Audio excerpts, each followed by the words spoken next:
नमस्कार. श्रीमद भगवद्गीता भाग 49. आतापर्यंत आपण जगत आणि जीव यांच्याबद्दलच्या तत्त्वज्ञानाची तोंड ओळख करून घेतली. आता आपण जगदीश्वरासंबंधातील संकल्पना पाहूया. हा विषय भक्तीच्या प्रकरणातही येऊन गेलेला आहे.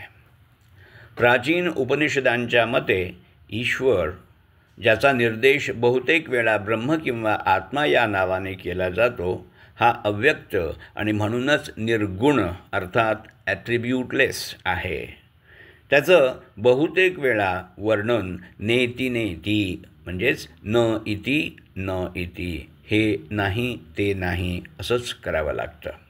जसं की ज्याला सुरुवातही नाही आणि शेवटही नाही, अनादि अनंत, जन्म नाही आणि मरणही नाही, अज अमर, ज्याला आकार नाही आणि गुणही नाहीत, निराकार निर्गुण, ज्याचं चिंतन होऊ शकत नाही आणि शब्दांनी वर्णन करता येत नाही, अचिंत्य, अवर्णनीय इत्यादी इत्यादी.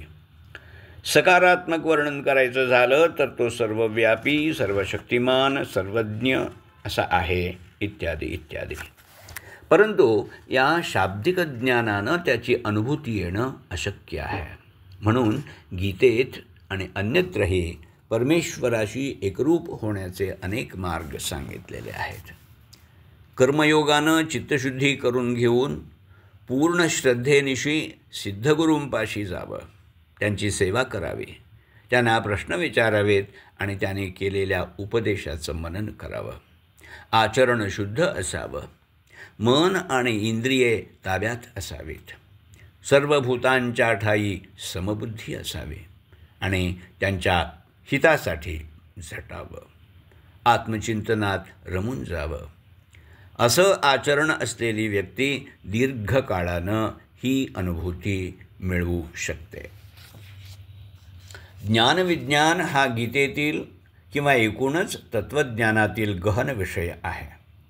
अनेक भारतीय भाष्यकारांनी आणि विश्लेषकांनी तसंच पाश्चात्य विद्वानांनी आपल्या प्रकांड विद्वत्तेच्या आधारे आपली अनुमानं मांडलेली आहेत. ती अनेकदा परस्पर विरोधीही आहेत. त्यामुळे या विषयाची गुंतागुंत आणखीनच वाढली आहे. या विषयाचं मला जे आकलन झालं ते मी शक्यतो सोप्या भाषेत मांडण्याचा प्रयत्न करत आहे. माझ्या पुढील निरूपणाला आधार हा मुख्यतः लोकमान्य टिळकांच्या गीता रहस्य या ग्रंथातील विवेचनाचा आहे. तत्त्वज्ञानात ईश्वरप्राप्तीसाठी, मोक्ष किंवा साक्षात्कारासाठी मार्ग सांगितलेले असतात. थोर ऋषीमुनी, संत, महात्मे त्या पदाला पोचू शकतात. आपल्यासारख्या सामान्य माणसांनी जीवनाचा उद्देश मोक्षप्राप्ती याचा अर्थ सफल, शांत, आनंदी आणि समाधानी जीवन असा करायला हरकत नाही.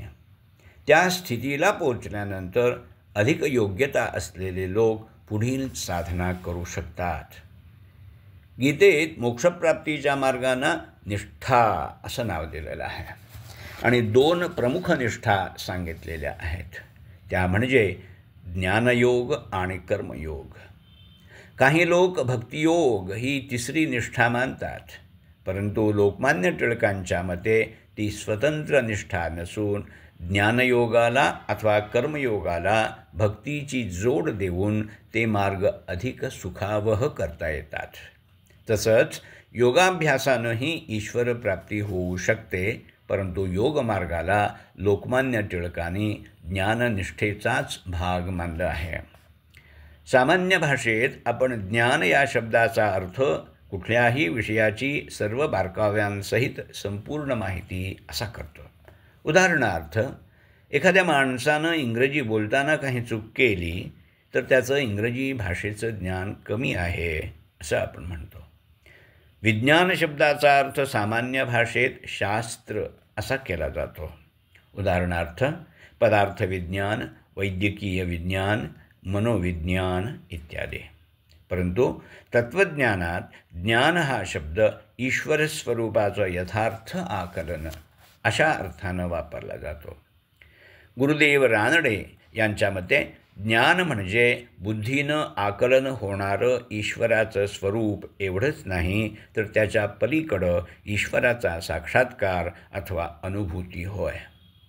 चराचर विश्वातील विनाश पावणाऱ्या वस्तूंमध्ये एकच अविनाशी ईश्वर भरून राहिलेला आहे हे उमजणं म्हणजे ज्ञान, आणि एकाच अविनाशी ईश्वरापासून अनेक नाशवंत पदार्थ कसे होतात हे समजणं म्हणजे विज्ञान, अशी व्याख्या लोकमान्य टिळकांनी केलेली आहे.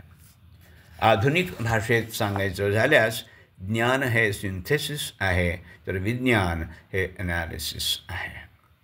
ज्ञानविज्ञानाच्या निरूपणात येणारे मुख्य विषय म्हणजे परमेश्वर स्वरूपाचं ज्ञान, परमेश्वरानं सृष्टी कशी उत्पन्न केली आणि परमेश्वराचा प्राणिमात्रातील जीवशक्तीशी असलेला संबंध.